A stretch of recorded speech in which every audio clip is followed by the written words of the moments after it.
Et après ces attentats, on a beaucoup évoqué le vivre ensemble. La mémoire a son importance. Voici un épisode méconnu de la Seconde Guerre mondiale. Ces imams qui ont sauvé des juifs à Paris. C'est l'histoire d'Abdelkader Mesli. Son fils a découvert il y a quelques années seulement ce qu'avait été son rôle sous l'occupation allemande.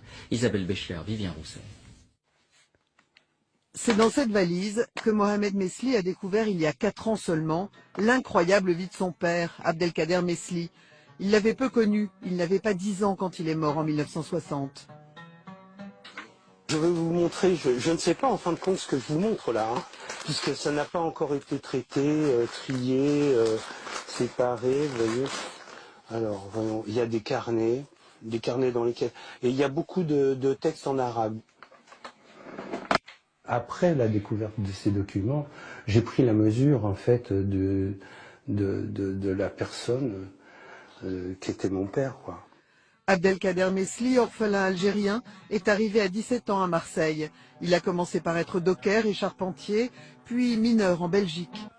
Dans les années 30, on retrouve sa trace comme un des 5 imams de la mosquée de Paris. Pendant l'occupation allemande, dès 1940, les Juifs doivent fuir ou se cacher parce que leur vie est en danger. La mosquée de Paris devient un refuge pour certains Juifs séfarades. Abdelkader Mesli, dans l'équipe du recteur, en abrite quelques-uns, délivre des certificats de religion musulmane à d'autres et des tickets de rationnement à des familles qui se terrent.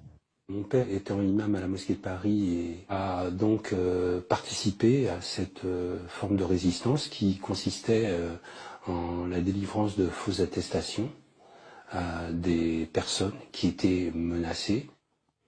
Ce fut le cas par exemple de Jules Lusato, juif italien, le père adoptif de Philippe Bouvard.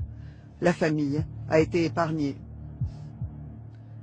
D'ailleurs, l'administration de Vichy et les Allemands avaient des soupçons très précis, comme cette lettre officielle en témoigne. La mosquée délivrait à des juifs des certificats de confession musulmane pour les protéger. Le recteur est obligé de réprimander son imam par écrit pour donner des gages aux Allemands. Dans ses lettres, il lui demande de s'en tenir strictement à encadrer le culte. Le recteur va ensuite éloigner l'imam Mesli à Bordeaux comme aumônier des prisonniers militaires musulmans. Là encore, il aide des fugitifs avec de faux papiers et se met en danger. Il sera dénoncé à la Gestapo et déporté en juillet 1944. Puis ce sont les camps de Dachau, de Mauthausen, où malgré les séances de torture, il ne révélera pas le nom des membres de son réseau. Au moment où les Américains libèrent son camp, en août 1945, Abdelkader Mesli ne pèse plus que 30 kilos. Surtout dans les périodes là que nous venons de vivre, je crois qu'il est important que des histoires de ce type-là ne tombent pas dans l'oubli. Il y a des gens de confession musulmane, des imams, qui ont permis, qui ont mis en danger leur propre vie pour pouvoir sauver la vie de gens qui étaient juifs ou autres. Je pense qu'aujourd'hui encore, ça prend peut-être encore plus d'importance. Aucun musulman français ne figure au nombre des justes qui ont sauvé des juifs pendant la Seconde Guerre mondiale. Mais Mohamed Mesli ne revendique aucun honneur pour son père.